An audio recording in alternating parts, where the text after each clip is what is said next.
Bonjour et bienvenue sur France 24 et sur Radio France Internationale pour une interview exclusive avec Abdoulaye Diop, le ministre malien des Affaires étrangères. Il est avec nous depuis Bruxelles. Et avec moi pour cette interview, Christophe Boisbouvier de RFI. Monsieur le ministre, bonjour. Bonjour Marc.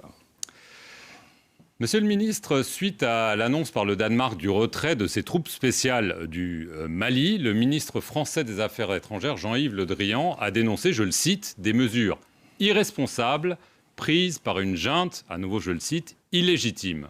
Votre réaction? Ma réaction, c'est d'abord, c'est surprenant de la part d'un diplomate de la trempe de M. Le Drian qui parle au nom d'un grand pays, la France. Ce sont des propos empreints de mépris, ce sont des propos que je condamne, qui sont inacceptables.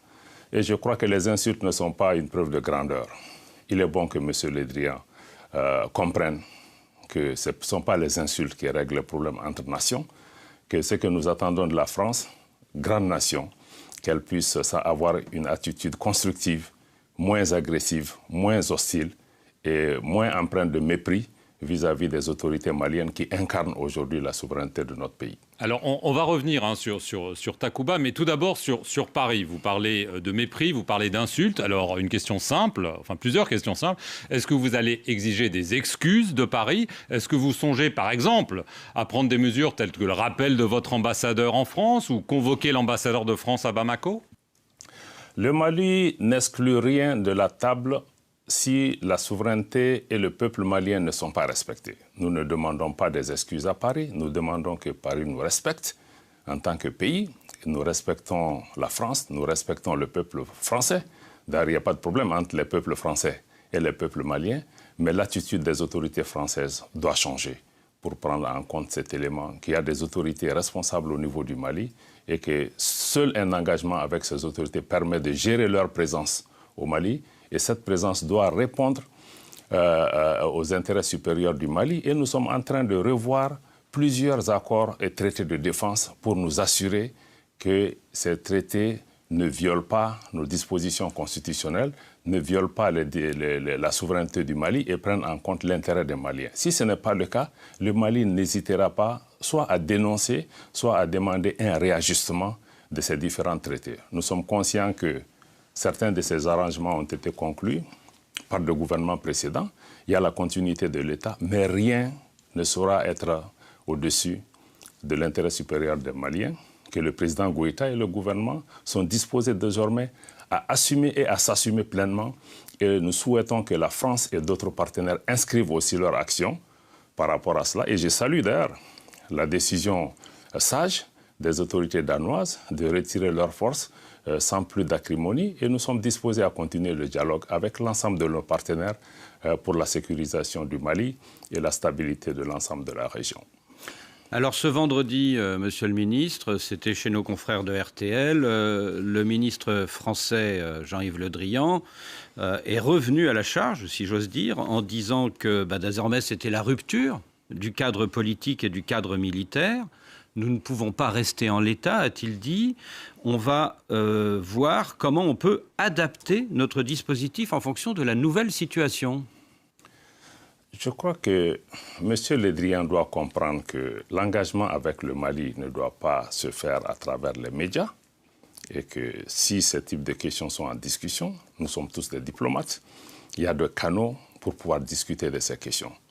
Le Mali non plus n'exclut rien par rapport à ces questions si ça ne prend pas en compte nos intérêts. Donc les menaces, les invectives, les insultes doivent cesser pour donner la place à un engagement réaliste, un engagement constructif entre responsables pour pouvoir voir ensemble comment surmonter ces difficultés, comment surtout faire face aux défis que nous avons qui sont des défis sécuritaires. Donc pour l'instant, vous ne vous parlez pas entre vous deux, ministres des Affaires étrangères du Mali et de la France? Les ponts sont coupés pour l'instant? Le Mali est et reste toujours ouvert au dialogue. vieille nation de tolérance et de dialogue, nous maintenons cette posture. La dernière fois que j'ai rencontré M. Le Drian, c'était à New York. On a eu un entretien franc et direct. Et nous restons toujours ouverts. Je m'entretiens régulièrement avec d'autres autorités françaises. Malheureusement, M. Le Drian ou d'autres responsables français, on ne les entend plus sur les médias parlant du Mali. Et que d'avoir vraiment un engagement constructif au lieu de soulever le monde entier aujourd'hui contre le Mali. Je le rappelle, cette attitude agressive ou hostile à l'endroit du Mali n'a rien à voir avec les raisons qui sont mises en avant liées au respect de la démocratie, au respect des droits de l'homme, à des coups d'État. Non, le Mali est puni parce que les choix politiques des autorités du Mali ne conviennent pas à certains.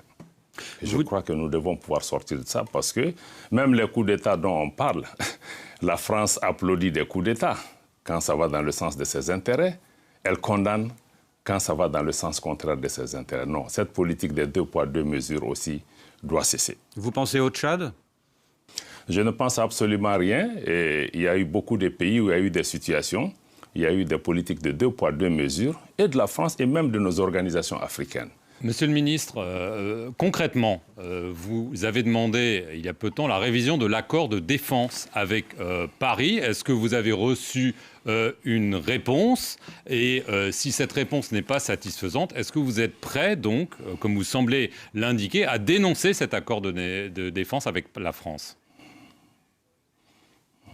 Absolument. Nous sommes absolument très clairs dessus. Nous avons demandé, dans un cadre diplomatique, nous avons soumis un protocole amendé avec l'ensemble de nos amendements que vous me permettrez de ne pas détailler ici, parce que les dispositions de l'actuel traité en matière de défense, certaines dispositions sont contraires à la Constitution et à la souveraineté du Mali. Nous avons décidé à les revoir. Nous attendons une réponse rapide de Paris. À défaut de réponse, assurez-vous que le Mali s'assumera par rapport à cela. Est-ce que donc le Mali songe à demander le départ des soldats français de son sol ? Cette question n'est pas pour le moment sur la table. Mais elle le sera, visiblement, puisque, vu la situation et vu votre ton et les rapports avec Paris qui se tendent, c'est quand même une possibilité que vous disiez, en effet, ça ne marche pas depuis des années, les soldats français ne font pas le job, entre guillemets, il faut qu'ils partent.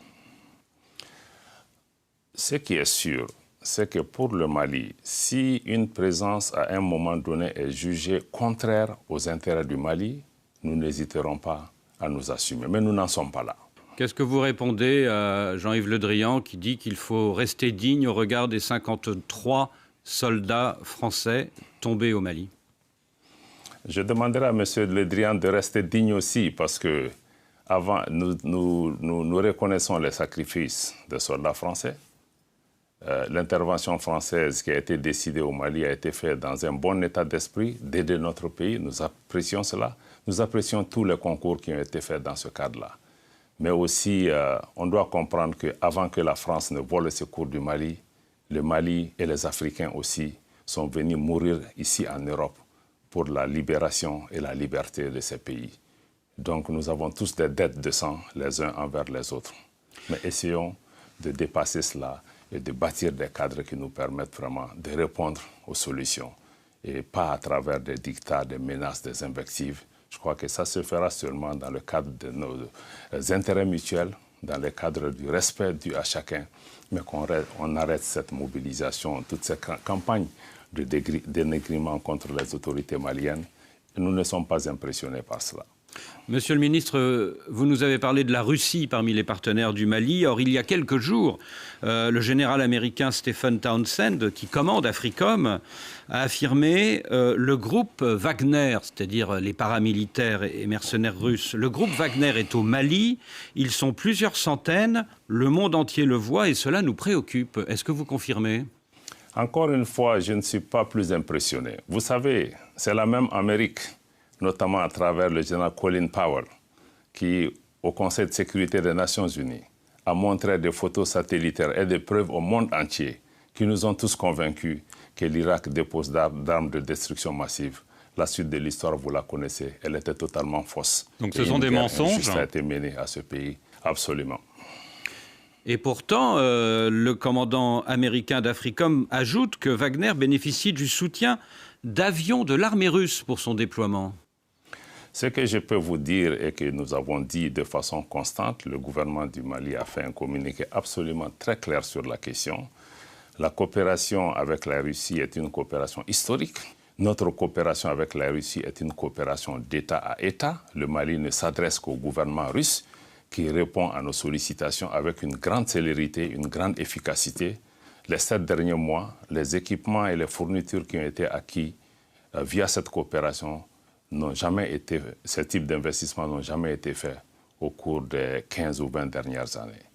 Le problème du Mali n'est pas Wagner. Le problème du Mali, c'est un problème d'apporter la sécurité aux Maliennes et aux Maliens. C'est notre responsabilité.